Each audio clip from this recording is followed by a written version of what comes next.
Assalamualaikum semuanya, apa kabarnya? Semoga baik-baik aja dan sehat selalu. Di kesempatan kali ini aku ada Tia Surya bakalan ada sesi diskusi bareng ini sama Kang siapa namanya lupa sama Kang a priori membahas tentang filosofi yang bakalan berguna gitu buat hidup kita.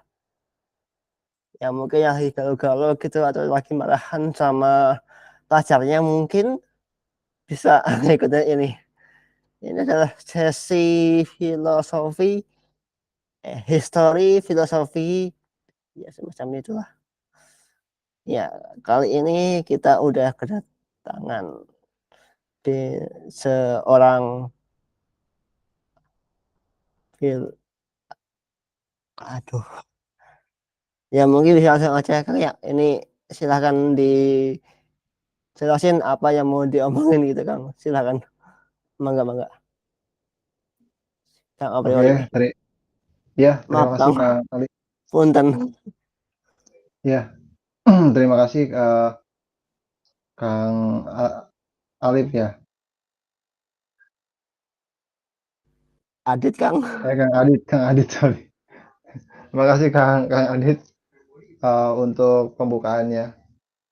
Jadi mungkin saya di sini memperkenalkan diri dulu ya, siapa saya gitu kan, sehingga eh, menyampaikan materi tentang stoik gitu. Jadi saya sebenarnya bukan disclaimer dulu ya, saya bukan seorang stoik. Nama saya a priori, saya tinggal di Banten, Provinsi Banten, tepatnya di Kabupaten Rangkas Bitung. Salam kenal buat teman-teman yang eh, baru kenal gitu. Dan yang udah kenal, eh, selamat menikmati. Saya akan coba untuk memaparkan apa itu filsafat stoik gitu, dan tawaran apa yang mungkin bisa kita eksploitasi dari pemikiran stoik ini agar berguna gitu untuk kehidupan kita dalam mencapai yang namanya kebahagiaan. Disclaimer, saya bukan seorang stoik, saya hanya sebagai pembaca. Jadi eh, saya akan di sini sebagai pemantik hanya akan mengeluarkan hasil bacaan saya gitu, membagikan, dan mungkin nanti kita bisa mengambil manfaat atau mungkin bisa kita jadikan sebagai sarana untuk mengencerkan nalar kita ya, biar semakin encer gitu, nggak padat gitu. Karena kalau makin encer, berpindah gagasan atau eh, menguraikan gagasan itu mungkin lebih mudah gitu. Oke, kalian bisa dapat materinya di kolom chat untuk materi kali ini. Saya izin bagikan layar ya. Saya udah bisa bagikan layar belum ya? Oh, saya mungkin dijadikan co-host dulu ya, biar saya bisa bagiin layar. Eh,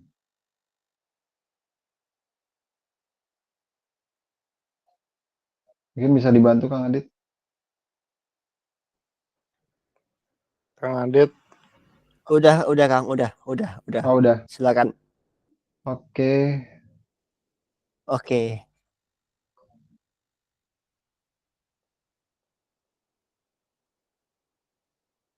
gimana?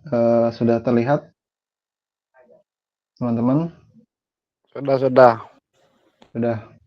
Oke, baru silau sekali saya. Sudah terlihat ya. Oke, stoikisme. Biasanya stoikisme ini dalam cabang etika juga. Meskipun dia punya unsur metafisik dan epistemologinya sendiri ya. Tapi untuk yang masih relevan menurut saya untuk kayak sebagai yang bisa kita ambil adalah di etikanya sih. Tapi nanti saya akan coba paparkan juga metafisiknya sama epistemologinya. Lalu pendekatan Stoik ya, Stoik adalah aliran sendiri gitu. Dia mempunyai pandangan dunianya atau metafisikanya sendiri, yaitu monisme, yaitu bahwa dunia ini tumplek jadi satu gitu. Tidak ada yang namanya multiverse gitu. Dalam pandangan Stoik tidak ada itu dunia lain. Dan tentu saja mungkin Stoik juga belum mengenal ya konsep multiverse itu. Oke, jadi sebelumnya itu sekitar 380 sebelum Masehi, Plato menyatakan pemikirannya tentang etika dan negara kota dalam Politeia. Jadi dasarnya adalah etika untuk hidup dalam satu negara kota ya. Tapi saya rasa dari Stoikisme dia tidak hanya ngomongin dalam konteks negara kota, tapi lebih kayak coba diradikalkan gitu. Yaitu kayak aduh aku agak lupa istilahnya. Kosmosentris gitu. Jadi semua baik orang Amerika, orang Jawa gitu, orang Amerika, orang Eropa, orang Afrika, orang Asia gitu, semuanya mempunyai sesuatu yang sama gitu, yaitu rasionya gitu. Jadi dalam pandangan etika ini bisa dinyatakan manusia itu kayak sejajar karena punya kemampuan rasio gitu. Hanya saja ada yang rasionya lurus gitu, ada yang rasionya bengkok gitu. Nah, dalam pandangan Stoik ini kebanyakan sesuatu itu kenapa nggak bahagia atau menderita karena punya rasio yang nggak lurus gitu, rasio bengkok gitu. Jadi pada kesempatan ini sebenarnya intinya kita untuk bahagia itu ya lurusin gitu rasionya. Nah, lalu di abad keempat sebelum Masehi, Diogenes dari Sinope hidup dalam kemiskinan ekstrim untuk menunjukkan prinsip sinisnya. Jadi kalau kita tahu Diogenes dari Sinope ini kan nggak sengaja miskin ya. Dia nggak tiba-tiba kayak Buddha gitu ninggalin hartanya lalu jadi gelandangan gitu kalau kayak Buddha. Tapi kalau Sinope ini dia kena kasus gitu, keluarganya memalsukan uang ya diasingkan gitu. Jadi ya tidak karena kesadaran sendiri ya. Jadi tapi akhirnya menimbulkan aliran sinisme gitu. Aliran sinisme ini adalah aliran yang menolak konvensi gitu. Jadi segala kesepakatan mereka tolak gitu. Karena kalau kita mau membentuk polis di Politeia juga itu kan isinya kayak kesepakatan-kesepakatan gitu. Ada musik yang ditolak, ada narasi dewa yang kalau dewa itu dinarasikan jelek nggak boleh gitu. Dewa itu harus dinarasikan baik gitu. Itu yang dipertahankan di Politeia. Ketika ada yang menarasikan dewa itu suka selingkuh, suka berperang, suka apa, itu coba dihilangkan gitu dalam polisnya Politeia-nya Plato gitu. Karena itu bisa merusak generasi gitu kan. Generasi di zamannya gitu. Nah, lalu setelahnya ya. Jadi memang Stoik ini lahir dari awalnya bibitnya itu dari sinis dari aliran sinis. Karena nanti akan ada namanya filsuf yang namanya Zeno dari Cyritium gitu di abad ketiga yang nggak sengaja juga gitu, nggak sengaja kapalnya karam gitu, lalu mau nggak mau harus menetap di Yunani dan ketemu sama muridnya Diogenes ini yang sering berdebat dan dia dapat kemampuan dapat pengetahuan ilmu logika gitu dari aliran sinis ini. Nggak sengaja juga kan ya, banyak ketidaksengajaan gitu kan. Lalu kenapa dinamain Stoik juga gitu? Karena mereka ketika si Zeno ini kapalnya karam gitu, mereka sering diskusi atau sering ngobrol gitu di tiang yang warna-warni. Nah, bahasa Yunani tiang warna-warni itu stoa Stoa. poikile gitu. Nah, lalu setelahnya itu sekitar tahun 40 Masehi ada yang namanya negarawan Seneca. Seneca ini adalah seorang stoik yang dari orok gitu, udah tajir melintir gitu kan. Yang yang sesuatu yang menarik dari stoik adalah egaliter gitu. Jadi dari apapun statusmu gitu nggak penting bagi stoik gitu. Karena selanjutnya nanti ada yang namanya Epictetus, dia adalah mantan budak gitu. Yang nanti akan jadi guru dari Marcus Aurelius gitu. Jadi kalau di Seneca itu di 40 Masehi, sedangkan Epictetus itu lahir baru di 50 Masehi gitu. Nah, selanjutnya ada Marcus Aurelius, dia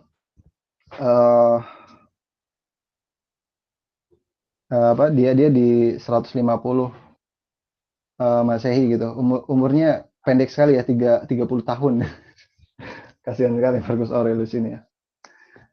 Nah, di setelah era ini masuk yang namanya kekristenan gitu atau Kristiani. Sebetulnya Stoik ini mulai kayak apa ya? Kayak nggak terlalu tren juga karena Stoik ini dia ketika di Zeno dari Cyritium itu eranya masih era Yunani, Greek gitu. Kalau dari sejarah filsafat itu sebutnya Greek. Tapi kalau dari setelahnya Romawi itu ada era Helenis gitu. Nah, berkembangnya di era Kekaisaran Romawi gitu. Jadi cukup jauh juga perjalanannya untuk diterima gitu. Jadi gini.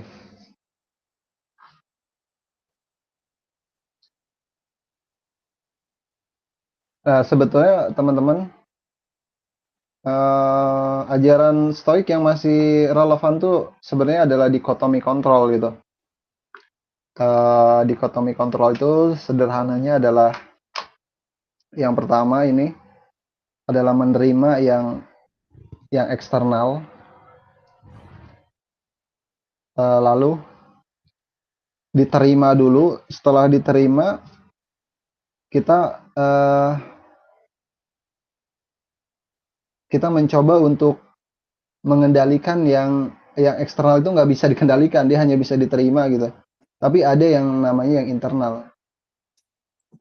Yang internal ini yang bisa kita kendalikan, dan yang internal ini yang mempengaruhi apakah kita bahagia atau tidak. Kalau yang eksternal gitu, itu sifatnya adalah determinis gitu. Itu nggak bisa dirubah gitu.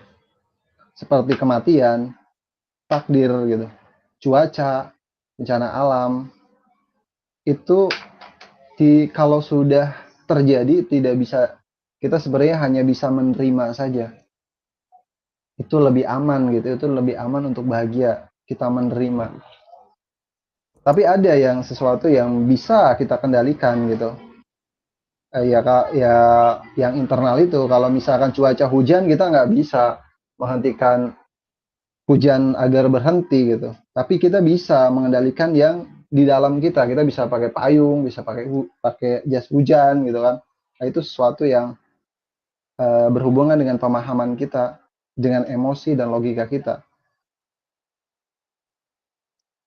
Dan yang ketiga itu adalah berlatih untuk melakukan pemilahan. Mana yang di luar kendali kita, mana yang hanya bisa diterima gitu. Karena terkadang gitu kan, kalau untuk orang yang bisa melakukan, mungkin ada orang yang bisa memanipulasi cuaca gitu, dia mempunyai pengetahuan itu, atau dia mempunyai ilmu pengobatan gitu, yang artinya dia bisa menunda kematiannya. Nah, itu kan jadi sesuatu yang tadinya gitu itu eksternal, sebenarnya bisa diusahakan. Makanya penting juga yang ketiga adalah berlatih untuk melakukan pemilahan gitu. Mana yang hanya bisa diterima, itu yang eksternal gitu, ataukah dia yang bisa kita kendalikan. Sebenarnya hanya itu ajaran dari Stoa gitu. Dan yang mungkin yang harus kita jembatani adalah kita mengerti ini teman-teman. Mengerti apa yang dimaksud emosi. Sorry, ini paling bawah saya. Oke. Nah, ini teman-teman. Jadi latihan stoik disebut asketis. Tadi ya, asketis itu yang 3 tadi. Mengetahui yang cuma bisa diterima, lalu mengendalikan mengendalikan yang bisa dikendalikan, dan terus berefleksi mana yang di dalam kendali kita, mana yang di luar kendali kita gitu. Hanya 3 hal itu untuk menjembatani gitu kan. Nah, adalah kita mengerti bahwa hal ini adalah kata-kata dari Marcus Aurelius dari Meditasi. Semua yang kita dengar adalah opini, bukan fakta. Semua yang kita lihat adalah perspektif, bukan kebenaran. Ini adalah kata-kata yang sederhana tapi maknanya luar biasa. Maksudnya adalah fakta adalah hal-hal yang benar terlepas dari keyakinan atau pendapat kita tentangnya. Contohnya,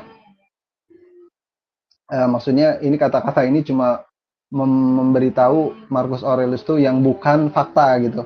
Yang bukan fakta adalah opini, yang bukan kebenaran adalah perspektif gitu. Tapi lalu timbul pertanyaan, lalu apa yang dimaksud fakta?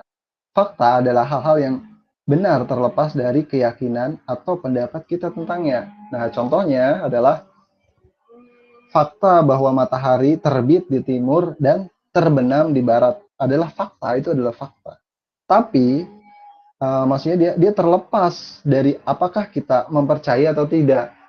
Nah, kalau saya mah nggak percaya matahari terbenam dari ini. Lah itu mah bukan urusan lah. Kamu mau percaya atau tidak, matahari tetap akan kayak gitu gitu. Kecuali gitu ada orang, saya mah nggak percaya matahari akan terbenam, terus mataharinya nurutin gitu apa katanya. Nah, nggak mungkin kan. Nah, lalu ada lagi yang disebut perspektif atau opini adalah, misalkan contohnya adalah, kalau matahari terbenam, aku lemas gitu. Tapi kalau matahari terbit, aku jadi semangat gitu. Nah, itu namanya perspektif atau opini. Dan ini yang nanti dari 3 asketis tadi, 3 latihan tadi ya, yang nanti coba untuk dianalisis atau coba untuk diperiksa. Jadi Stoa itu basicnya adalah kita mengetahui apa yang dimaksud dengan opini, apa yang dimaksud dengan perspektif, apa yang dimaksud dengan fakta gitu. Nah, ketika kita mengetahui 3 dasar ini, itu adalah dasar untuk kita melakukan tadi dikotomi kontrol tadi yang 3 itu. Sebutnya itu bahasa trennya dikotomi kontrol gitu. Yaitu kita membedakan mana muatan nilai gitu, mana muatan nilai, mana muatan fakta gitu. Nilai tadi apa? Nilai tadi adalah yang dimaksud opini sama perspektif, itu adalah nilai. Tapi kalau fakta itu sesuatu yang objektif, yang orang mau yakin atau enggak, ya itu akan tetap terjadi gitu. Atau mungkin mau saya percaya atau enggak, itu sesuatu yang sudah terjadi gitu. Nah, itu sederhananya seperti itu teman-teman. Mungkin saya tutup dulu ya sambil kita diskusi tentang ya sambil kita masuk ke epistemologinya gitu kan. Mungkin sambil berjalan dulu saja. Mungkin gitu Kak Alif, Adit Kak. penyampaian dari saya. Terima kasih teman-teman. Kita langsung masuk aja ke diutamakan pertanyaan dulu kali ya. Ya mungkin Pertanyaan ada yang mau dulu. ditanyakan, Setelah itu mungkin baru ada yang mau kalau ditanyakan. Iya, silakan. Mungkin kalau ada teman-teman yang mau ditanyain, silakan. Ya, silakan Kak Tagar, ditanyakan apa yang mau ditanyain ke Kak a priori ini. Silakan Kak Tagar. Enggak, dipersilahkan. Oke, oke. Jadi saya ingin bertanya, kan menurut Stoikisme itu kita fokus apa yang sudah kita kendalikan gitu ya. Dan kita menerima apa yang sudah terjadi di eksternal, tapi kita mengontrol apa yang ada di dalam diri kita gitu loh, internal kita gitu ya. Nah, masalahnya setiap manusia itu punya potensi untuk menjadi lebih daripada dirinya yang sekarang gitu. Jadi menurut saya apa ya, kurangnya stoikisme ini kayak seolah-olah mengabaikan gitu loh potensi manusia untuk menjadi lebih gitu loh. Jadi kayak seolah-olah kita abaikan eksternal, kita fokus yang udah ada yang sekarang, tapi kita kayak seolah-olah nggak mau berkembang gitu loh. Kayak kita apati apa yang terjadi di luar itu. Maka dari itu menurut saya kebahagiaan ini hanyalah kebahagiaan yang dilusi menurut saya sih. Terima kasih.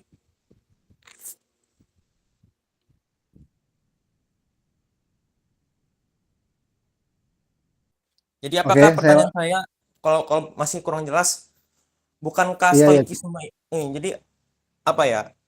Apakah stoikisme ini gagal gitu loh dalam apa meraih kebahagiaan gitu loh. Kalau misalkan kebahagiaan yang dimaksud oleh stoikisme ini, bukankah itu merupakan kebahagiaan yang delusi gitu loh.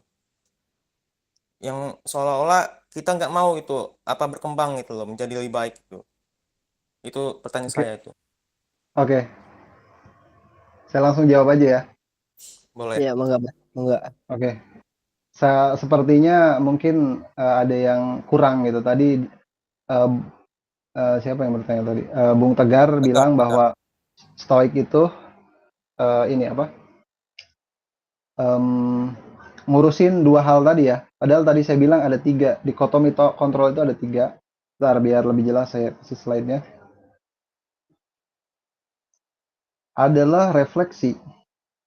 Yang terakhir itu adalah refleksi. Ya kalau oke,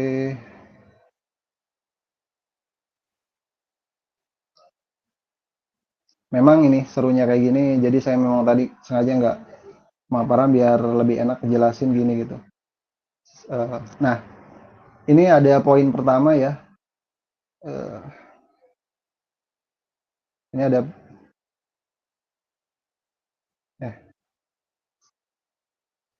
ini ada poin pertama adalah yang eksternal. Ini yang kedua. Ini yang ketiga nih, yang kelewat. Ini yang penting. Tidak hanya dua, tapi tiga.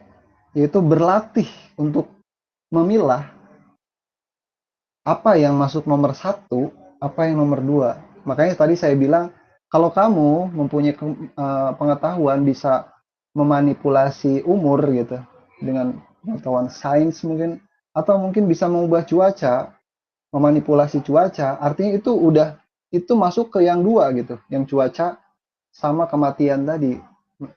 Ya memang tidak menolak gitu, tapi berusaha gitu, ibaratnya menunda kematian itu sendiri gitu. Tapi pada dasarnya kalau stoik, kalau sudah terjadi itu takdir, pada dasarnya memang tidak bisa dirubah. Karena istilah kuncinya adalah fortuna. Fortuna ini adalah keberuntungan. Jadi kalau misalnya kalian tanpa mikir, eh, harusnya saya udah mati gitu. Tapi alhamdulillah saya masih hidup. Itu kamu masih dikelilingi sama keberuntungan atau Dewi Fortuna gitu. Kalau dan itu sebenarnya bukan dikendali kamu gitu. Itu ya kebetulan ada Fortuna aja gitu. Meskipun nanti sama Machiavelli Fortuna ini coba untuk ditingkatkan ya, bagaimana kita agar Fortunanya makin gede gitu. Ya caranya hukum kekuasaan. Artinya Fortunanya nggak pindah-pindah ke orang lain gitu, tetap ditahan sama dia gitu. Nah mungkin itu sederhana jawabanku. Ada hal ketiga, jadi dikotomi kontrol itu 3 poin ya, yaitu refleksi. Mana yang memang bener-bener nggak bisa saya kendalikan, ataukah itu sudah bisa saya kuasai gitu, udah bisa saya kendalikan, ya artinya dia masuk ke nomor 2 gitu. Nah terus ini juga definisi kebahagiaan ya, pasti setiap orang punya definisi tersendiri ya. Nah, yang ditawarkan sama kaum Stoik adalah ataraksia. Ini ataraksia.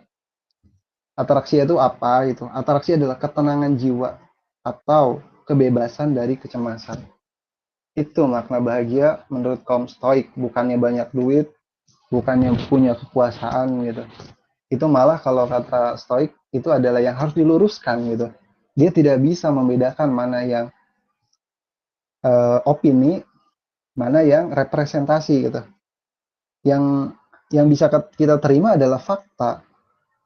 Faktanya apa gitu. Itu sorry, yang bisa kita kendalikan adalah emosi, pemahaman dan logika kita gitu. Nah, mungkin itu dulu aja yang mau saya jawab ya untuk pertanyaan dari Bung siapa tadi? Bung Tegar. Bung Tegar ya. Iya, saya. Oke, gimana? Ada tanggapan atau Yang lain mungkin ada mau ditanggapi, nggak? Mungkin Kak silakan. Tegar dulu mau menanggapi gimana? Udah terjawab atau belum? Ya, jadi simpelnya yang ingin Abang katakan itu kayak kita memahami kedua hal itu kayak dari eksternal dan juga internal kita gitu loh. Refleksikan gitu, yang mana yang apa baiknya gitu kita ambil gitu. Ya, Bang ya. Bukan Iya. baiknya, tapi kita memikirkan ini masih di luar kendali saya atau bukan gitu. Itu Oh, yang ketiga, itu yang penting. Jadi kita oke. memikirkan bahwa ya kalau misalkan kayak Presiden Jokowi gitu kan, dia punya kuasa kan lebih lebih ini gitu, lebih apa, lebih lebih sesuatu yang di dalam kendali dia lebih gede kan dibanding kayak seorang pengemis gitu. Seorang pengemis nggak bisa mempengaruhi perekonomian gitu. Tapi Oh, Jokowi gitu mungkin bisa gitu. Karena dia yang tadinya bagi seorang pengemis itu di luar kendali dia mempengaruhi perekonomian, tapi bagi Jokowi itu di dalam kendali dia gitu. jadi simpelnya kayak kita oke oke jadi mulai ngerti gue kayak internalnya kita kendalikan gitu ya. Dan juga kita kalau misalkan ada opportunity lah ya atau ke apa ya kesempatan yang bisa kita kendalikan gitu kan di eksternal itu kita kuasai juga gitu. Gitu ya Bang ya. Kurang lebih seperti itu, tapi nanti saya akan coba kasih lebih jelasnya gitu. Oh. Silakan. Nanti saya jelasin epistemologinya. Bagaimana tadi kan saya udah kasih 3 konsep ya tentang emosi, representasi, sama opini. Nah, ntar yang coba dilurusin 3 hal itu.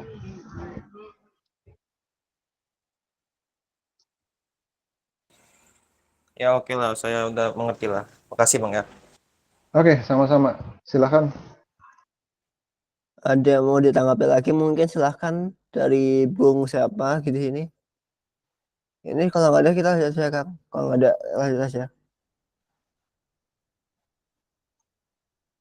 Oke, mungkin Kang. saya sambil sambil nunggu ada yang nanya, saya jelasin epistemologinya dulu. Ya, Iya, enggak. bagaimana kita, bagaimana pengetahuan itu bisa masuk gitu, menurut kaum stoik. Kang mungkin bisa di landscape aja Kang ya. Bisa diputar aja mungkin di landscape. Di landscape, Soalnya oh, susah di sini oh di gitu. laptop. Oke, oke. Ya, landscape ya. Iya, Gimana sekarang? silakan. Gimana sekarang? Iya, Oke, ini adalah kehalangan ya sama ininya. Halangan nggak? Kalau kalian terhalang nggak? digedein kan, digedein. Mungkin digedein dikit. Gini? Dikit lagi.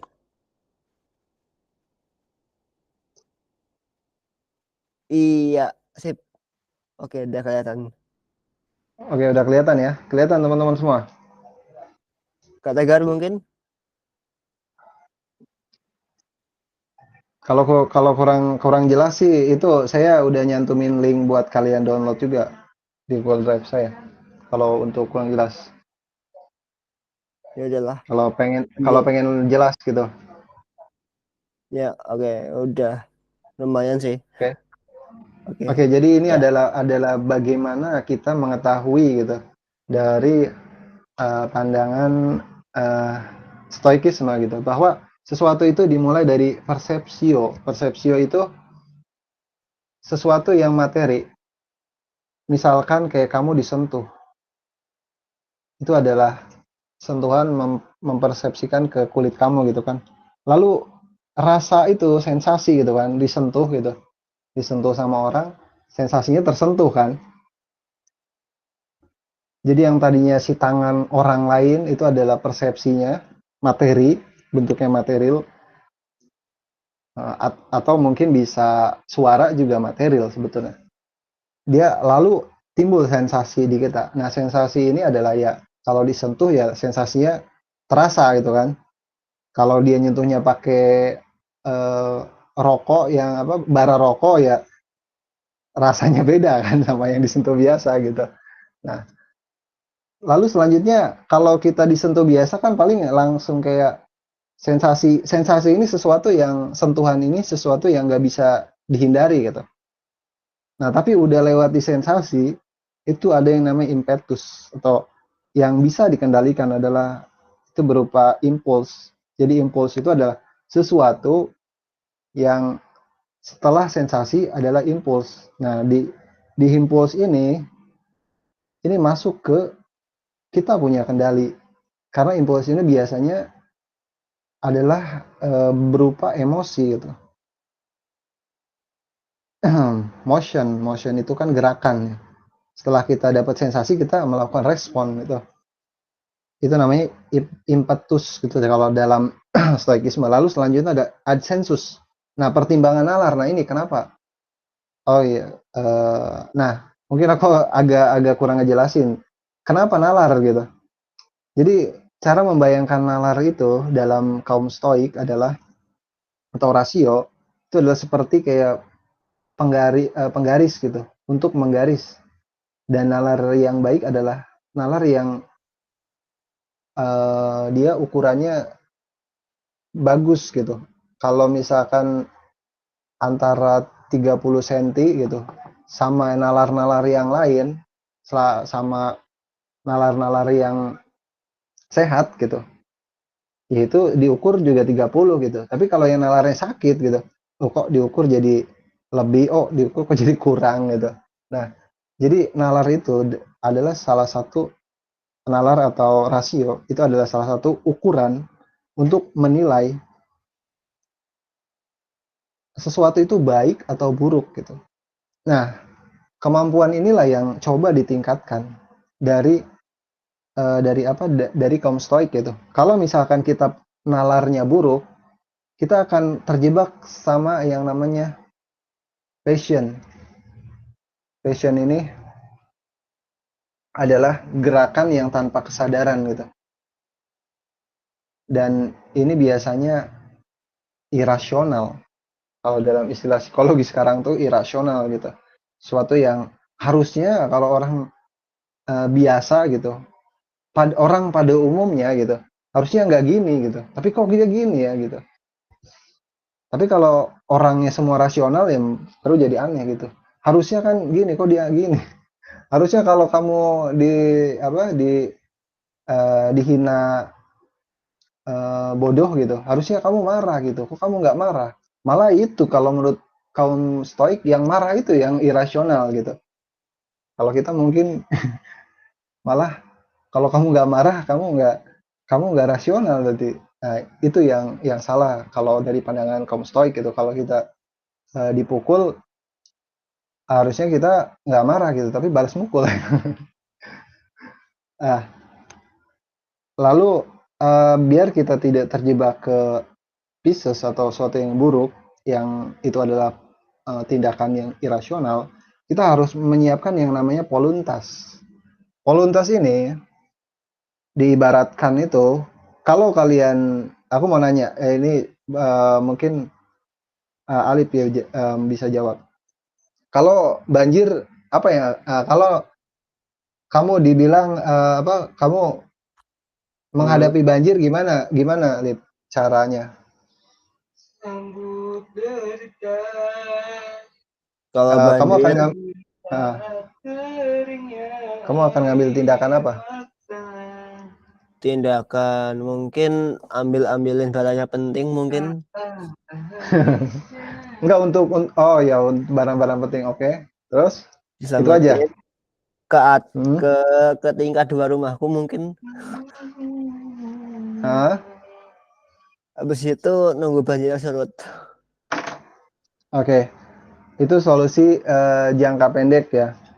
Iya. Tapi kalau misalkan banjirnya setiap tahun gimana? Kamu akan ini rutin gitu setiap tahun. Kamu akan Protes ke eh, pemerintah hah? sama antisipasi banjir. Antisipasi banjir kan. Nah, itu Poluntas itu sederhananya antisipasi. Iya. Jadi si emosi ini diibaratkan air gitu. Dia memang kalau kita ditonjok memang bakal marah gitu. Tapi untuk keputusan kita kita Depannya ditonjok memang sakit gitu kan. Memang sakit gitu. Tapi keputusan untuk kita marah atau langsung nonjok gitu atau menghindar gitu. Nah, itu ada di adsensus gitu. Jadi semakin nalarnya sering diasah, itu membedakan mana yang fakta, mana yang opini, mana yang representasi gitu. Nah, kamu akan semakin bisa membedakan 3 hal tadi gitu. Kamu akan kuat di adsensusnya untuk pindah ke poluntas. Nah, poluntas ini diibaratkan adalah misalkan kamu akan setiap tahun mengalami banjir, maka cara mengantisipasinya kita bikin bendungan atau bikin sodetan gitu. Ketika banjir, kita akan buat lengkungan, nanti airnya masuk ke situ dulu sebelumnya nanti ke rumah kita gitu. Nah, poluntas itu diibaratkan seperti itu, seperti bendungan untuk menghalau banjir yang sering terjadi. Kan kita emosi itu kan pasti orang yang belum stoik gitu, orang yang belum mengetahui bagaimana emosi itu bisa dikendalikan, maka dia nggak akan berlatih. Tapi ketika kita udah tahu konsep adalah kita membedakan mana representasi, mana opini, mana fakta gitu. Kalau kita ditonjok kan emang ditonjok orang itu kan mungkin faktanya bakal dia marah. nonjok. Hah? Mungkin bakal marah. Sederhananya bakal marah kan. Tapi kan lebih utama kita menghindar dulu atau mau nonjok balik gitu kan. Iya. Marah-marah mah nanti aja gitu. Lagian kalau kita marah-marah itu cuma buang-buang emosi, buang-buang energi gitu kan. Itu nggak rasional untuk marah itu. Bener. Yang rasional itu ketika kita ditonjok, kalau nalarnya bener, kita akan menghindar. Atau kalau misalnya kita udah ditonjok, kita bakal nonjok balik gitu. Nggak akan marah-marah. Kenapa? Karena marah-marah cuma ngabisin energi. Yang ada tonjokan kita makin lemah gitu. Jadi marah-marah adalah sesuatu yang irasional. Dan bagaimana Iya. caranya yaitu melakukan poluntas. Apa itu poluntas? Ini di bawahnya dijelasin. Jadi poluntas adalah umpama air yang deras dikendalikan atau dialihkan dengan membuat sodetan atau bendungan. Nah, poluntas itu adalah jadi ketika kita memiliki emosi untuk rasa ingin eh, rasa ingin atau kita pengen nonjok nih, kita ditonjok, kita pengen nonjok balik nih. Kita alihkan menjadi berharap gitu. Jadi ketika kita ingin banget, kalau dalam konteks nonjok susah ya. Mungkin gini, kita mungkin ingin cinta kita diterima gitu sama orang yang yang kita pengen jadi pacar sama seorang perempuan gitu Gebetan kan, kita lah, atau gebetan. sama seorang laki-laki. Nah, kita kalau misalkan ditolak, kalau kita rasa inginnya ngebet gitu, maka kemungkinan kita akan kecewa. Tapi kalau kita rasa ingin dialihkan menjadi berharap, saya sih harapannya sih diterima sih gitu. Bukan saya ingin kamu jadi pacar saya gitu. Oh, itu Harap. kayaknya tingkat menurut kaum stoik itu tingkat kecewanya bakal lebih parah ketika orang ingin banget atau ingin gitu dibanding saya berharap kamu terima saya sih.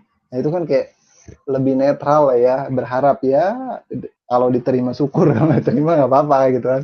Nah, Itu untuk meminimalisir yang namanya kecewa yang sangat berlebihan gitu. Nah, terus rasa takut. Rasa takut itu dialihkan jadi waspada. Mungkin ketika kita takut takut cinta kita ditolak gitu. Nah, kita waspada, artinya kita mempersiapkan kira-kira saingan potensial saya yang mana nih. Waspada gitu kan. Jangan-jangan ketika saya menentukan seorang perempuan gitu atau seorang laki-laki untuk jadi kasih ya, ternyata saya probabilitas ditolaknya gede gitu. Artinya kita waspada melihat potensi kita gitu untuk menang itu. Bukannya takut ditolak gitu, saya nggak takut untuk ditolak, saya hanya selektif gitu. Saya hanya selektif, itu bentuk waspada gitu. Terus rasa nikmat dialihkan jadi gembira gitu. Kalau nikmat itu potensi kita untuk menginginkannya lagi gitu. Tapi kalau gembira itu sebuah perasaan yang oke, sekarang saya saya ekspresikan keadaan saya bahagia, saya ekspresikan lewat gembira gitu. Ya urusan nanti kita bahagia merasakan lagi, ya mungkin nanti bisa diusahakan lagi gitu. Mungkin kalian mendengar hal ini seperti kayak penyangkalan ya, kayak denial gitu kan. Tapi ini salah satu yang penting dari stoik gitu, yaitu kita mengubah yang emosi yang merugikan, yang negatif menjadi positif dengan cara denial memangnya. Tapi maksudnya kalau denial kan dia punya istilah sendiri ya. Maksudnya dia tidak menerima kenyataan gitu kan. Nah, kalau stoik ini kan dia hanya memakai ini sebagai antisipasi gitu kan. Antisipasi dalam hal untuk kita dapat virtue, dapat keutamaan atau dapat tindakan yang rasional gitu. Kalau denial memang tidak rasional, dia merasionalkan yang tidak rasional gitu. Oke, mungkin gimana? Ada yang mau nanya? Atau mungkin kalian masih bingung ngebedain opini, representasi sama fakta. Sebenarnya itu kata kunci dari stoik gitu. Kalau menurut saya, ketika kalian udah bisa membedakan mana opini, mana representasi, mana fakta, baru kalian bisa masuk untuk memahami dikotomi kontrolnya gitu. Ya Karena mungkin kalau dijelasin lagi Kang, dijelasin lagi mungkin bisa. Aku juga masih bingung soalnya. masih bingung. Oke. Kita langsung ke kejadian kita contoh kasus aja ya. Ya mangga. Silahkan, ada yang punya masalah nggak kita selesaikan sama pendekatan stoik? Atau masalah temannya boleh lah. Nih, ini caranya gini sebetulnya. Contoh nih, kalau ada orang, kita bedakan mana yang muatan nilai, mana muatan fakta. Kalau opini sama representasi itu masuknya ke muatan nilai. Sederhananya seperti itu, kita kategorikan ke muatan nilai. Kalau dia ada lagi muatan fakta gitu, dia objektif fakta itu. Kita mau percaya nggak percaya ya itu yang terjadi. Ya, silakan kalau ada yang mau ngasih contoh kasus kita coba selesaikan pakai pendekatan stoik. Mungkin aku di kolom chat aja kayaknya. Di kolom chat aja mungkin aku di kolom chat aja. Oh, nggak mau ngobrol aja. Ya silahkan Bung Flamboyan Sirama, silahkan. Ya, ada Oke. suaranya gak nih? Ada Bung Pelamboyan. Ada. Oke. Silakan. Mangga. Karena tadi kan ada pembahasan menarik ya soal ya tadi ya opini, representasi dan fakta. Kalau minta sebuah kasus ini saya mau nanya juga sekalian itu ya ke Mas a priori. Ya, Kalau silakan. kita melihat stoik itu kan sifatnya ya disjecta membra gitu loh di filsafat barat. Jadi memang kita nggak bisa mencari satu kesatuan utuh dari sebuah karya atau sebuah tulisan para filsuf soal stoik. Tapi bagaimanapun di Eropa, apalagi di Eropa Barat itu ya, sebagian besar stoik itu kan dari Roma sumbernya. Dan kita juga tahu kalau misalnya kaum stoik di Roma itu kebanyakan orang-orang kekaisaran. Bahkan sebelum masa Augustus itu, kalau tidak salah, yang namanya Stoik itu jadi kultus para bangsawan kaya. Jadi yang menganut Stoik itu rata-rata para bangsawan kaya. Nah, kalau kita melihat lagi contoh kasus yang paling konkret, menganut Stoik itu justru ya seakan-akan ada ketidakcocokan dengan idenya gitu. Kayak misal kita tahu misalnya Seneca, Seneca kan seorang Stoik juga kan. Pada akhirnya Seneca bunuh diri. Dan bukankah itu jadi sebuah ambigu gitu untuk sebuah pemikiran Stoik. Katanya kan dia yang mengendalikan diri, terus dikotomi kendali, tapi ujung-ujungnya ya ini orang Stoik. Kalau misalnya contoh lain kayak kalau nggak salah ya ini mungkin sejarahnya mungkin dicek lagi, tapi kalau tidak salah Kaisar siapa tuh yang Stoik itu yang terkenal dari Roma, ya pokoknya itulah dia. Dia bahkan secara tidak langsung menganiaya orang Kristen gitu, dan bahkan menganggap yang namanya Kristen itu saingan dari pemikiran Stoik. Jadi gimana tuh secara opini, representasi dan faktanya terkait kasus tadi gitu bahwa ya penganut Stoik di Roma yang mana orang-orang kaisar ya kecuali Epictetus mungkin ya itu ternyata ya secara mungkin saya sebutnya fakta ya perilakunya juga nggak stoik-stoik amat gitu kalau kita lihat dari kacamata sekarang ya. Nah gimana tuh ambiguitas itu di kacamata tadi ya opini, representasi dan fakta. Oke, terima kasih Oke, Bung makasih Pelamboyan. Bung udah mau tanya. Silakan Mungkin Bung a priori silakan dijawab. Ya, ya mungkin kita diskusi dulu aja ya, Bung Pelamboyan. Saya juga mau ini apa? Mau menggali makna stoik menurut Bung Pelamboyan gitu. Memang stoik harus gimana gitu? Ya kebanyakan di pemahaman masyarakat umum lah ya stoik itu kan dianggap Hmm, mencapai kebijakan dengan cara-cara yang tidak dekonstruktif. Jadi lebih lebih humanis lah cara-cara yang individual tapi ya tidak terlalu merusak. Terus ingin mencapai kebahagiaan tapi tidak terlalu rakus. Jadi seakan-akan ini adalah salah satu aliran yang aman.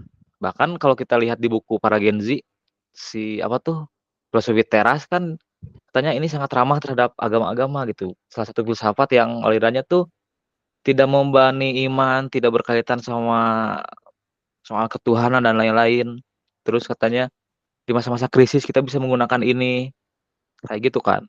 Tapi oke. justru yang saya lihat itu para pelakunya justru ya ambigu gitu, kebalikannya dari itu. Oke. Saya menanggapi ini ya, yang mungkin tadi disampaikan sama Bung Pelamboyan kayak si Marcus Aurelius dia pernah apa? Pernah menyiksa orang Kristen gitu. Dan Seneca bunuh diri. Ini kalau pertama jawab yang Seneca bunuh diri gitu. Pada dasarnya kaum Stoik tidak menganjurkan bunuh diri ya. Memang kalau kita baca dari apa? Dari mulai Socrates gitu kan. Socrates kan pada dasarnya dia melakukan bunuh diri. Dalam arti dia sebenarnya diberi pilihan untuk mau diasingkan diri atau mau ini apa mau menghentikan aktivitasnya gitu. Dia punya dua pilihan, tapi dia nggak milih itu gitu. Padahal dia bisa selamat gitu kalau dia memilih salah satu. Dia mau diasingkan diri dari Yunani gitu, dihukum itu, atau dia mau menghentikan aktivitasnya. Ternyata dia mau memilih bunuh diri gitu kan, meminum racun cemara gitu. Padahal ada pilihan lain. Dan Seneca juga dia masuk bunuh diri. Jadi saya apa bagi kaum Stoik kematian itu sebenarnya netral ya. Jadi segala sesuatu yang eksternal yang di luar diri itu pada dasarnya netral. Itu akan jadi bernilai ketika kita melakukan sensus penilaian nalar. Nanti hasilnya tindakannya jadi rasional atau irasional gitu. Dan kalau misalkan udah pada dasarnya yang di luar itu adalah netral gitu. Yang nggak netral itu adalah emosi. Emosi itu nggak netral. Dalam arti dia bisa itu kendali kita. Jadi kalau di Stoik itu kalau di luar diri kita itu sifatnya determinis gitu. Kalau kita lawan itu sama aja kayak bodoh gitu. Tapi kalau emosi itu free will kita, itu bisa kita kendalikan gitu. Kita mau emosi itu mengendalikan kita atau kita yang mengendalikan emosi kita gitu. Maksudnya eh kita bisa kayak emosi kan sebenarnya kan hal yang ini ya. Sebenarnya emosi itu kalau kita marah, misalkan ada orang marah. Kalau orang itu marah karena hal yang sepele dan bahkan secara etik tidak pas gitu, maka orang itu penilaian nalarnya lemah gitu. Dia nggak punya kebebasan untuk itu. Tapi kalau yang dia punya kebebasan, ketika dia dihina, di apa, dan itu menurut moral wajar untuk marah atau bahkan untuk membunuh gitu. Marah itu adalah sesuatu yang rasional gitu. Ketika itu memang dinilai rasional gitu. Makanya yang tadi kayak kasus tadi Marcus Aurelius itu membunuh atau itu, ya mungkin menurut Marcus Aurelius itu adalah yang rasional gitu. Makanya dia nggak terjebak sama representasi. Representasi itu apa? Representasi itu adalah bagaimana kita mengikuti pandangan umum orang-orang yang mungkin akan menyusahkan kita sebagai person gitu, sebagai orang gitu. Mungkin kalau misalkan ini contoh aja, misalkan kalian di sini ada yang LGBT atau ada yang ini apa? Ada yang menyimpang gitu. Dalam misalkan ini kan. Nah, sebetulnya kalau misalkan kalian tahu posisi kalian bahwa kalian seperti itu, kalau kalian nikah sama orang dengan pura-pura untuk dibilang normal gitu, bukankah itu sesuatu yang akan menyusahkan kalian cuma ngikutin norma doang gitu. Harusnya kan kalau kalian sadar kalian seperti itu, ya jangan nikah dong gitu. Sembuhin dulu gitu kalau mau sembuh gitu. Itu jadi sesuatu yang irasional gitu. Itu sebagai contoh dan jadi yang pertama adalah itu ya, aku ngejawab pertanyaan kenapa Marcus Aurelius pernah menginin orang Kristen, karena mungkin dia secara etis dia punya kewajiban untuk, karena memang di era itu kekristenan itu memang salah satu ancaman ya buat Kaisaran Romawi, meskipun di 500 tahun sebelum Masehi itu dimulai di apa ya? Disintesiskan. Makanya di sini aku ada seorang yang mensintesiskan antara Kristen dan Stoik di abad ke-15. Di abad ke-15 itu jadi neo Stoik gitu. Jadi mengawinkan antara, kalau agak lupa namanya.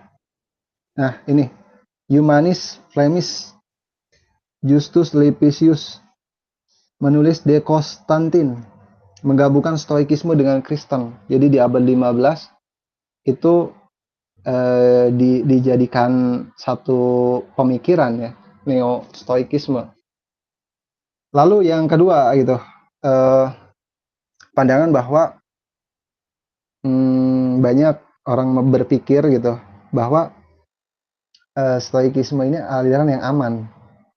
Saya memang kalau dari historis kita nggak bisa kan pakai nilai moral yang di zamannya Romawi sama nilai moral yang sekarang. Saya rasa memang itu bukan sesuatu yang memalukan gitu.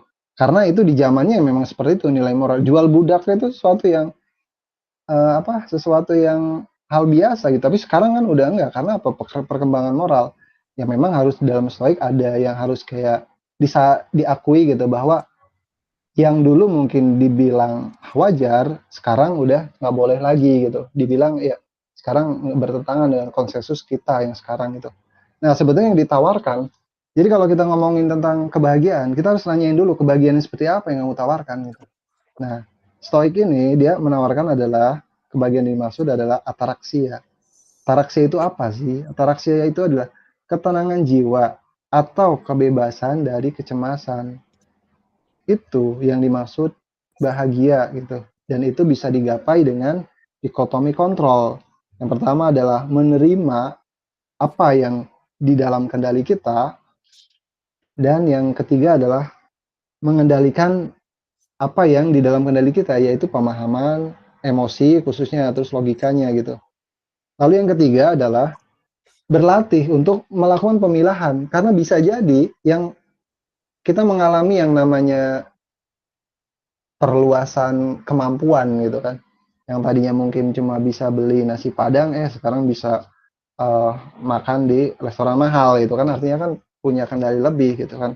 Yang tadinya nggak bisa, itu di luar kendali kita, makan ke tempat situ karena duit saya cuma segini, sekarang saya udah kerja, udah mampu gitu. Artinya kan kita ada mengalami peningkatan kemampuan, dan itu yang nomor 3, yaitu berlatih melakukan pemilahan mana yang di luar kendali, mana yang sudah jadi kendali gitu. Dan yang harus ditekankan yaitu yang kita membedakan juga 3 konsep tadi, yang mana emosi, representasi, mana fakta. Fakta itu berada di nomor 1. Dia mau kayak gimana pun kita dia cuma bisa diterima, baru kita bisa ngambil tindakan. Tapi kalau misalkan sesuatu yang di dalam diri kita kayak emosi, pemahaman, atau logika, itu jangan dulu bertindak. Itu diolah dulu baru bertindak gitu.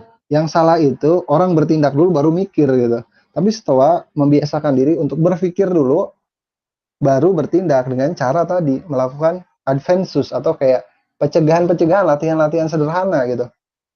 Mengubah emosi yang tadinya negatif berubah jadi positif gitu. Kayak mungkin itu ya tanggapan saya, Bung. Bahwa Ya, mungkin Stoa, Bung Flamboyan silakan. bahwa Stoa tidak mengajurkan bunuh diri gitu. Tapi kalau demi ketegakan keutamaan gitu, ya kalau secara rasional bunuh diri worth it gitu ya. Dan demi jadi seorang Stoa yang utama gitu, tidak kehilangan keutamaan. Keutamaan adalah kemampuan rasional. Kalau saya misalkan kayak kalau kamu nggak bunuh diri, nanti keluarga kamu bakal saya iniin gitu. Dan kalau kita ngomongin tentang Seneca, dia tuh disuruh bunuh diri kan sama muridnya yang namanya Kaisar Nero. Nero ini kaisar, sedangkan si Seneca ini adalah seorang politisi gitu. Nero merasa terancam dengan keberadaan Seneca. Seneca jelas mengancam Nero mengancam Seneca gitu. Kalau kamu nggak bunuh diri, ya jangan salahkan keluargamu, bakal dibunuh sama sekeluarga gitu. Tapi kalau kamu bunuh diri, keluarga kamu aman. Makanya Seneca bunuh diri. Karena apa? Terpaksa ya. Terpaksa ya. Karena secara rasional itu paling rasional gitu. Jadi kalau bunuh diri adalah jalan terakhir yang niscaya, maka hal itu layak dilakukan dengan sikap stoa yang sempurna. Karena bagi kaum stoa, ketika dalam kondisi kematian, dianggap bisa menjaga tegaknya keutamaan untuk menghindari keburukan yang lebih gawat. Itu mau nggak mau memang harus dilakukan. Karena saya stoa gitu. Oke. Ya, mungkin ada tanggapan dari Bung Flamboyan, silakan. Ya, terima kasih jawabannya. Luar biasa. Memang kalau kita bicara historis agak rumit ya dibandingkan lihat. Saya sepakat bahwa memang nilai moral hari ini dan zaman dulu jauh berbeda. Cuman balik lagi bahwa kita juga tidak bisa menolak fakta bahwa secara historis konsep ini sebenarnya rada ambigu, banyak ambigunya. Tapi saya sepakat sama jawaban-jawabannya. Tapi kalau boleh sedikit membuat membingungkan itu ya, mengajak bingung orang-orang. Seneca itu kan dia salah satu politisi besar yang waktu itu dituduh terlibat konspirasi untuk membunuh Nero. Sebenarnya dia bisa untuk menggunakan kekuatannya tadi yang dalam kendalinya untuk bilang itu klarifikasi bahwa konspirasi Pisonian yang membunuh Nero itu bukan dia pelakunya, tapi ya dia ternyata ya udahlah bunuh diri aja gitu, kayak pasrah takdir gitu. Nah, di sana mungkin ada banyak apa ya, Curigaan. protes gitu ya. Termasuk Nietzsche pun kan protes atas Stoa kan. Ya karena kayak gitu, kayak dia ya udahlah takdir itu ya udah gitu. Khususnya untuk masalah Stoa. Tapi saya cukup tertarik sama Neo Stoik tadi ya yang mengawinkan Kristen dan Stoik. Nanti saya baca-baca lagi soal itu ya. Terima kasih. Oke, sama-sama, Bang Bloyan.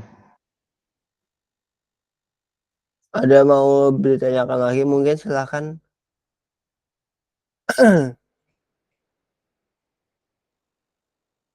Mungkin kalau nggak ada silakan bisa dilanjut dulu Kang sambil berjalan ya. Enggak. Oke, ada yang mau ngasih contoh kasus nggak? Kita selesaikan pakai pemilahan Di mana? chatku Kang. Di Oh, di chatku. chat. Oh, sorry. Iya. Oh, pertanyaannya gimana cara kita move on? Konteks cinta, aku ada gebetan tapi dia udah dijodohin sama yang lain. Oke, bagaimana caranya move on? Pertanyaannya kenapa kamu nggak mau move on gitu? Pertanyaannya kenapa nggak mau move on? Karena bisa jadi itu permasalahannya adalah eh, kita mungkin pengennya dia gitu kan, Iya. pengennya dia. Artinya di situ kita harus bedakan mana yang muatan nilai, mana yang muatan fakta. Nilainya adalah kita hanya ingin sama dia. Faktanya adalah dia tidak suka sama saya gitu. Maka yang harus dibenarkan adalah si nilainya. Maksudnya apakah dengan kamu nggak move on, apakah itu membuat kamu tadi ya, eh, apa sih yang ataraksia? Kok aku jadi lupa. Ataraksia itu ketenangan pikiran, batin. Nah, jadi kan jembatannya kan berarti kamu pengen hidup kamu tenang. Mm-mm. eh, jadi kamu pengen hidupnya tenang, terus bebas dari kecemasan gitu. Nah pertanyaan, Iya, ketika kamu nggak move on, apakah itu membuat kamu tenang? tidak. Apakah kamu membuat kamu ini apa bebas dari kecemasan gitu? Enggak juga Nggak juga. Artinya itu pikiran yang nilai yang irasional. irasional. Dan gimana caranya untuk jadi apa? Jadi tenang? Ya kita cukup menilai itu sebagai fakta bahwa dia tidak suka sama saya. Nah, kalau dia tidak suka sama saya, itu di luar kendali saya. Yang di dalam kendali saya adalah nyari yang baru gitu. Atau mungkin saya nyari kenapa dia nggak suka sama saya. Apakah nanti tawaran dia sesuatu yang di dalam kendali saya, misalkan kenapa kamu nggak suka sama saya? Karena kamu miskin gitu. Ya udah saya akan jadi kaya gitu kan. Nah, selama kamu bisa jadi kaya itu masih rasional untuk dikejar gitu kan. Itu apa cerita siapa Tangkuban Perahu itu Sangkuriang ya. Sangkuriang itu masih rasional karena apa? Karena itu masih bisa dikuasai sama dia gitu. Sangkuriang masih rasional, Kak. Yang nggak rasional itu Dayang Sumbinya gitu. Karena dia padahal tinggal ngomong, saya mau menolak kamu gitu. Kenapa ngasih syarat-syarat yang ribet gitu? Ya masuk akal. Ya mungkin ya memang perempuan waktu itu belum punya suara kali ya, belum berani untuk bersuara. Ya beda sama sekarang gitu. Siap. Hmm, Oke, makasih Kang. Enggak, tapi misalnya gini Kang, itu dia itu udah dijodoh sama yang lain gitu Kang. Udah dijodohin soalnya, dijodohin sama ibunya, sama orang tuanya, dijodohin gitu. ya. Ya berarti kamu deketin Jodoh. orang tuanya biar nanti kamu yang dijodohinnya gitu.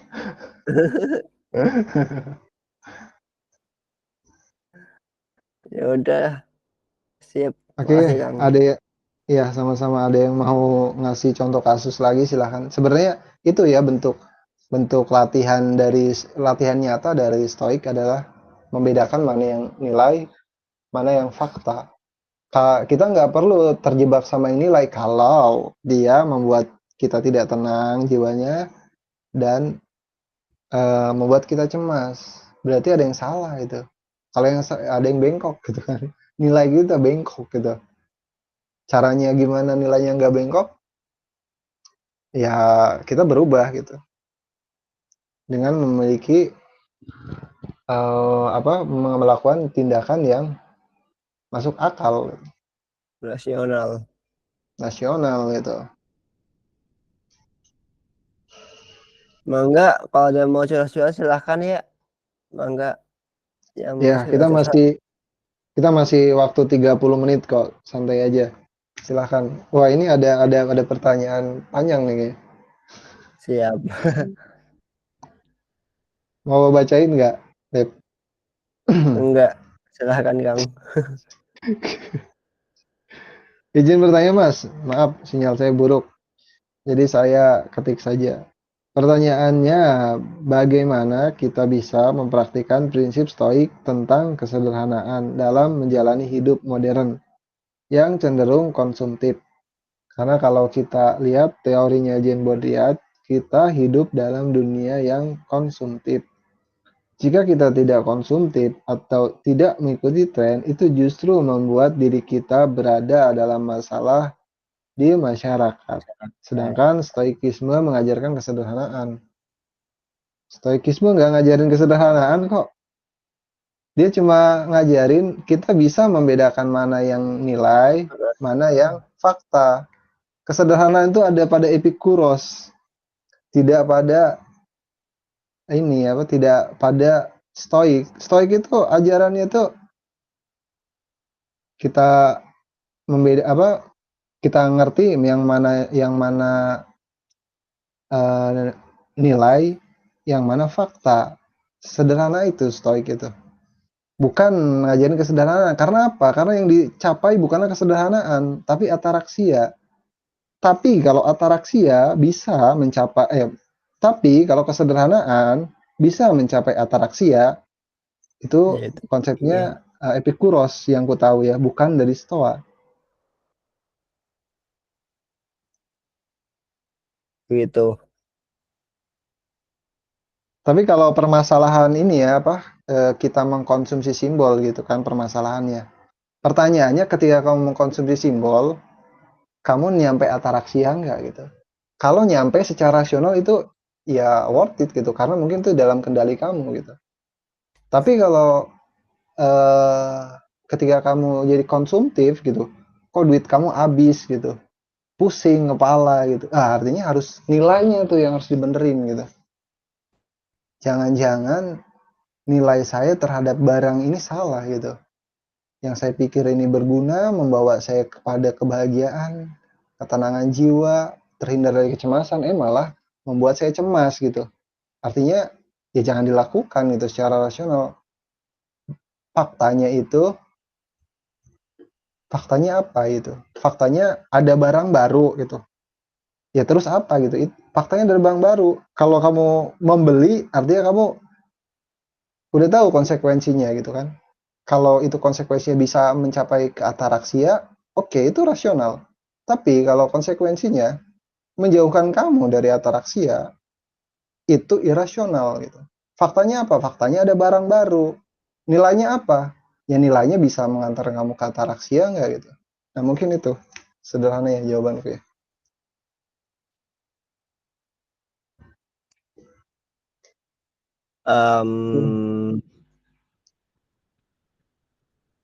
Oke. Oke, Jason. Ya, makasih Kak sebenarnya. Oke. Bisa jadi itu hedonisme ya, hedonisme bisa jadi hedonisme bisa jadi. Ya kalau Epikuros ajarannya adalah minimalism, kesederhanaan. Kemarin sih saya udah bahas tentang ini tentang Epikuros. Jadi kalau Epikuros itu kan dia Ini masih bagian layar nggak ya? Masih. Masih. Jadi kalau Epikuros itu kan ajarannya itu adalah pemilahan antara kenikmatan yang bergerak dan kenikmatan yang statis. Hmm. Kenikmatan yang bergerak itu kenikmatan yang ada efek sampingnya. Misalkan, Maksudnya gimana tuh? jadi kalau kamu merokok itu kan ada efek samping buruk ya kan buat kesehatan. Iya. Artinya itu harus kamu pertimbangkan gitu. Kalau kamu em, tahu gitu, itu dikalkulasi kan lebih nikmat saat ngerokoknya atau saat efek sampingnya. Kalau kamu milih lebih nikmat saat ngerokoknya dan efek sampingnya kamu terima, itu nggak masalah gitu. Itu udah melewati pertimbangan. Ada ada lagi yang kenikmatan yang berhenti, statis. Kenikmatan berhenti itu nggak ada jarak antara penderitaan dan rasa sakit gitu. Contohnya kayak makan. Kalau kita makan, udah kenyang, udah berhenti gitu. Kalau kita lanjut, malah memberikan penderitaan karena kekenyangan.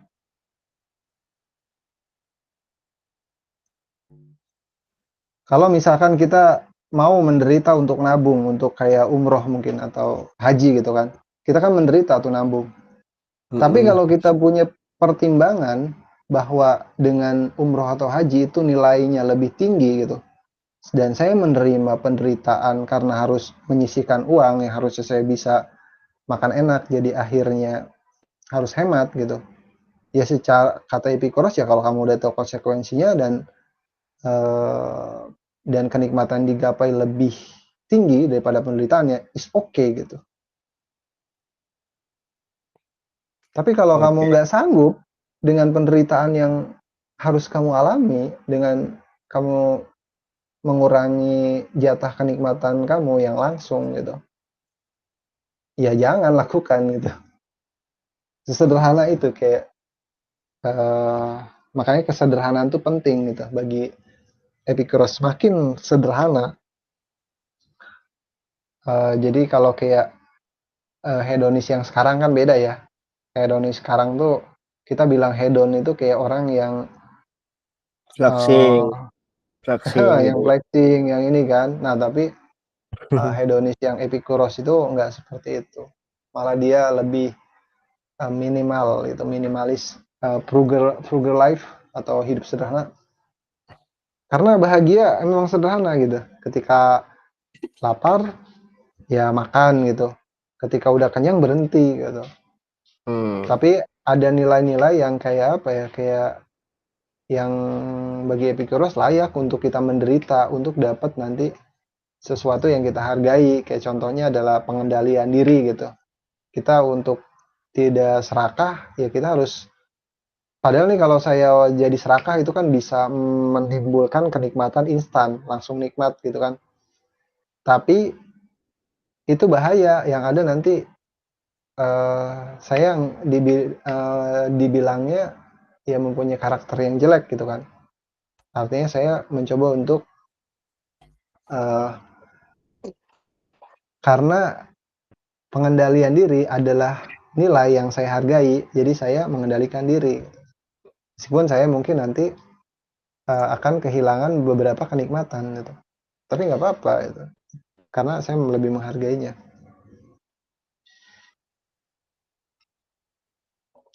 Oke, Oke.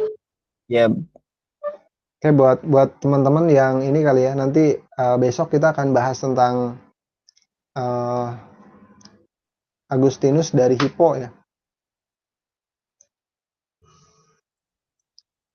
Kita akan ngomongin teodisi. Kamu tahu nggak Rip, teodisi apa? entah, entah ngerti Kang.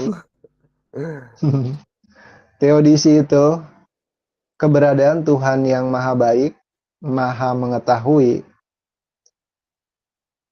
maha baik, maha mengetahui, dan maha mampu itu tidak kompatibel gitu dengan adanya penderitaan. Oh, Jadi harusnya kalau misalkan ada Tuhan yang mempunyai 3 kualitas itu, penderitaan harusnya nggak ada gitu. hmm. Nah, Agustinus mencoba untuk membuat argumen untuk menjawab tantangan dari Epikuros. Itu tantangan dari Epikuros yang punya gagasan itu. Epikuros kan punya pandangan Tuhan yang indifferent. Indifferent itu Tuhan itu berbeda dengan yang dibicarakan sama orang-orang. Tuhan yang suka Tuhan yang minta disembah, Tuhan yang minta sesajen, Tuhan yang suka menghukum gitu. Kata Epikuros ya itu mah cuma opini yang salah aja.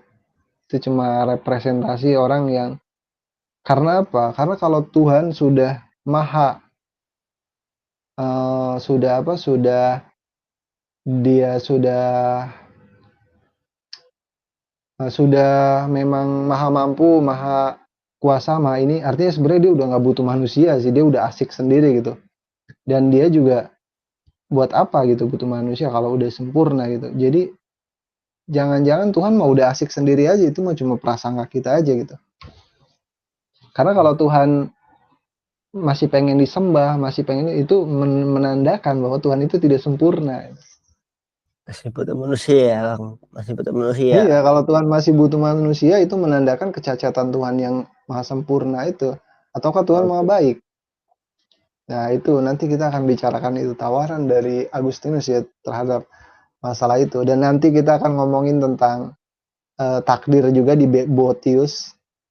Botius ngomongin bahwa ya kalau kita ini cuma dalang aja, ngapain kita ngapain kita ini apa? Ngapain kita di seolah-olah kita punya kuasa dan kenapa kita harus dihukum kalau misalnya kita cuma wayang? Kenapa kita harus dihisab gitu kan? Ya kalau kita cuma wayang ya Itu apa konyol dong. kita hidup? Nggak, kalau kita jadi wayang konyol dong kalau kita menerima pertanggungjawaban. Orang kita cuma wayang gitu. Kenapa saya dihukum gitu? Nah, itu kita akan ngomongin di Botius tentang Oke, free will manusia, takdir lah ya. oke. Ya udah mungkin Kang, kalau ada yang mau ditanya lagi silahkan. Kalau enggak ada ya kita tutup aja. Mungkin sekian dulu dari kami berdua ya buat Bentar dulu, jangan ditutup. oke. Ini ini si Simri sama yang ini tidur apa gimana ini? Ini santai aja kok. Kita diskusi santai aja. Nggak usah kayak apa. Anggap aja saya teman lama kalian gitu kan.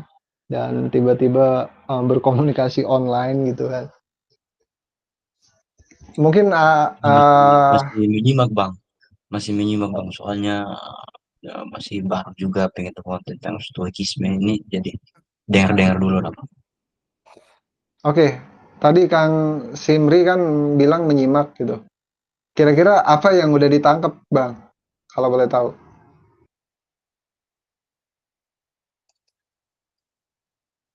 Bang. Iya, kalau yang tadi saya dengar dari stoikisme ini ya tentang yang saya sedikit paham tentang dikotomi kontrol itu. Jadi tentang dikotomi kontrol itu ada berapa tiga itu, internal, eksternal, dan juga refleksi juga ya tentang memilah itu mana mana yang kemudian bisa kita kontrol dan kemudian tidak bisa kontrol. Nah, eksternal itu yang kemudian sebagai takdir misalnya yang tadi abang bilang. Nah, itu sih. Oke, thank you Kang Simri. Ya, betul sekali. Dan mungkin yang paling penting juga adalah latihannya ya Kang Simri ya. Yang tadi yang membedakan mana nilai, mana fakta. Nilai itu isinya adalah representasi atau kayak perspektif, kayak kata orang, bukan dari perspektif kita itu, tapi mungkin dari perspektif orang. Oh, kalau saya ngelakuin ini, apa kata tetangga gitu, apa kata ini itu, padahal representasi itu belum tentu tetangga mikir kayak gitu gitu. Kalau nggak tahu gitu, kalau tahu ya bisa jadi gitu. Atau mungkin muatan opini gitu. Itu mah cuma opini yang mungkin sirik sama kita, atau mungkin opini yang memang sayang sama kita, dan itu yang harus kayak kalau muatan nilai itu harus diperiksa gitu. Tapi kalau fakta ya itu cuma bisa diterima aja. Nah, mungkin gimana Kang Sindri, udah bisa nangkep hal yang baru lagi nggak? Iya, sedikit-sedikit. Tapi mungkin saya bertanya sedikit, apa boleh Kak? Silakan, silakan, boleh, boleh. Mangga Kang, mangga. Iya, yang tentang apa itu mengenai kontrol internal dan eksternal yang kemudian refleksi. Yang eksternal itu kan uh, tentang yang tidak bisa kita kontrol di dalam dikotomi kontrol yang tadi yang ditawarkan oleh Stoik Mm-mm. itu. Nah, saya berpikir begini, apakah ada apakah usaha atau semisalnya tentang kematian itu kan dikatakan sebagai dikotomi eksternal. Nah, apakah ada usaha untuk bisa menggapai itu sebagai takdir itu, atau bisa merubah akan takdir itu di dalam ajarannya Stoik ini? Apakah ada usaha dari setiap orang untuk bisa merubah akan itu? Oke, terima kasih untuk pertanyaannya. Eh, Tenang ya Kak moderator, kan kita waktunya sampai 22.30 ya. Jadi Iya. sayang banget kalau langsung ditutup. Makanya aku bilang nanti dulu ya. Yuk. Oke, iya maaf, Oke, maaf. th- thank you banget Kak Simri ya untuk pertanyaannya. Jadi sebenarnya untuk bisa mengetahui itu, pada dasarnya Stoik ini balik lagi ya. Em, Tergantung jadi ini kayak cuma dikasih sistemnya, adapun keputusannya balik lagi ke kita gitu. Kalau kematian itu sudah terjadi, itu namanya udah masuk ke takdir. Itu nggak bisa di apa dirubah gitu.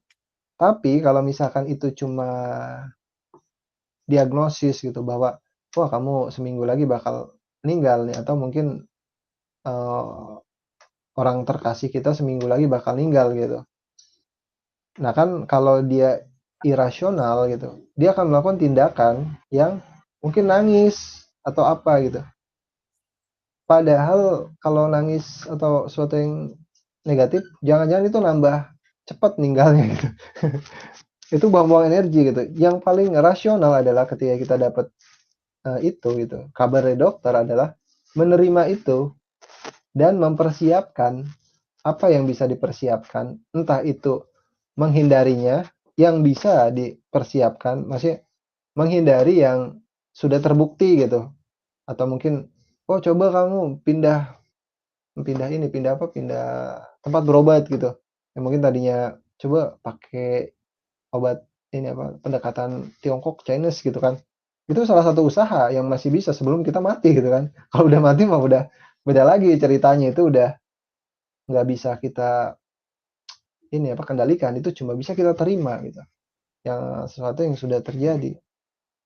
Tapi kalau yang bisa diusahakan dan mungkin secara rasional itu wajar gitu, ada kemungkinan berhasil, itu masih bisa kita kontrol gitu, itu masih bisa kita usahakan. Jangan sampai kita melakukan sesuatu yang irasional dengan melakukan sesuatu yang sia-sia gitu, seperti menangis atau marah-marah atau mungkin ngajak orang lain ikut mati gitu kan, malah nambah-nambah masalah gitu kan. Nah mungkin itu Kak, Simri yang bisa aku jawab untuk pertanyaannya. Kang, maaf nih ya. Kalau MRI gimana Kang? MRI. Apa? Itu kan jago usah buat MRI. Apa MRI? Apa tuh? Usaha yang buat ini loh Kang. Kalau ada orang yang hampir meninggal gitu ya. Hampir Hmm? meninggal. Itu kan Hmm? disetrum derajat tuh kan. Disetrum. Hmm? Hmm. Nah itu usaha juga bukan? Ya itu Usaha usaha, juga. kalau sering apa itu kan usaha terakhir lah ya. Kalau orang Mm-mm. yang meninggal usaha terakhir gitu. Tapi kalau terus di MRI sebulan kan itu kasihan juga. Maksudnya maksudnya kan di MRI kan ada standarnya dia kan, berapa waktu yang bisa di MRI gitu dikejut listrik itu kan ya. Iya, Jet listrik ada standarnya kan berapa menit. Kalau udah lewat itu ya udah berarti meninggal gitu kan. siap. Nah, berarti kan ada memang itu masih di ya posisinya bukan kita yang meninggal ya karena kalau di MMR kan berarti dokternya kan. Kalau dokternya seorang stoik misalkan dokternya adalah seorang stoik gitu. Lalu dia melakukan usaha terakhir gitu dengan standar ya dokter punya standar sendiri gitu berapa dia boleh melakukan itu gitu ya sesuai aturan dan kalau memang menurut standar sudah dinyatakan meninggal gitu ya udah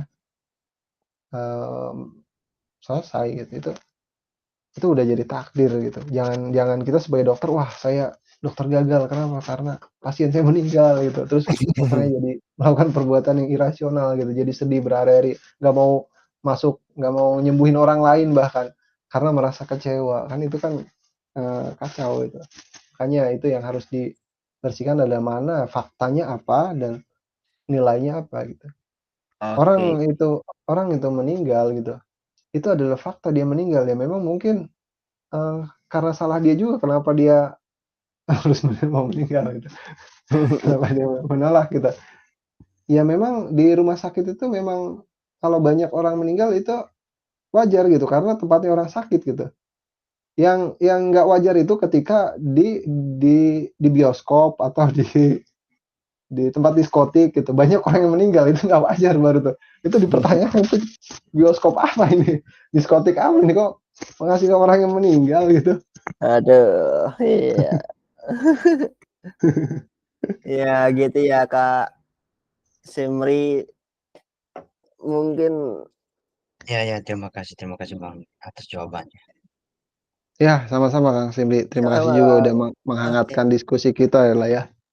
Mungkin teman-teman yang lain ini masih ada 2 menit gitu kan. Ada yang Silakan kayak dari Kak Hafiz Simri atau gitu kasih mau Ali gitu. bertanya atau iya masih mungkin masih Oh, ada 2 menit lagi nih coy. Hafiz nih Kak Hafiz. Hafiz silahkan Kak Hafiz. Enggak Kak Hafiz. Halo?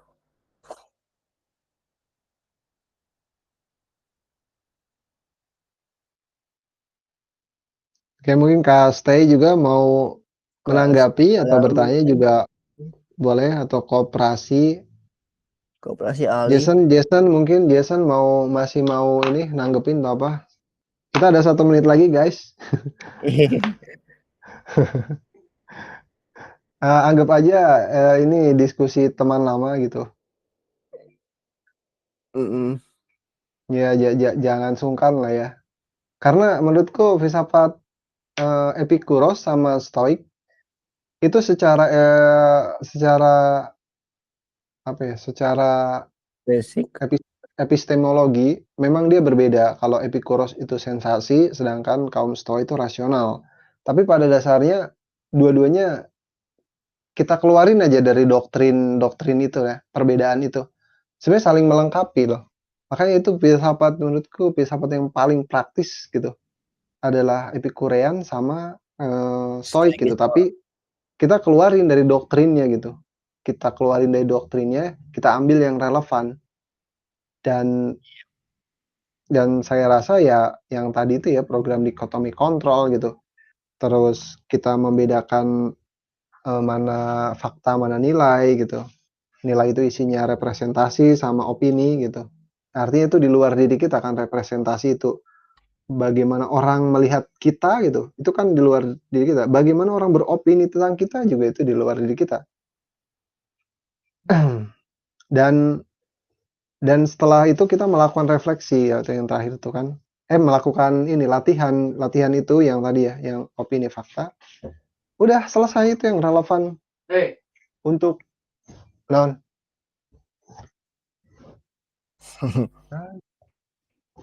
Untuk evaluasinya itu apakah latihan kita nyampe ke memberikan ketenangan jiwa atau menghilangkan kecemasan enggak gitu. Itu ukurannya gitu.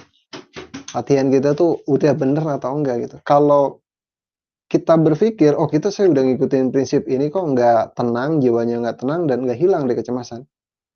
Itu harus ke ahli stoiknya langsung ya. Karena saya di awal sudah disclaimer, saya bukan ahli stoik, Saya hanya mempelajari struktur berpikirnya Stoik dan coba untuk mendiskusikan sama kalian dan menawarkan gitu. Apakah ini bisa membantu gitu? Itu saja kapasitas saya. Mungkin itu kata-kata penutup dari saya juga. Silakan moderator, saya kembalikan.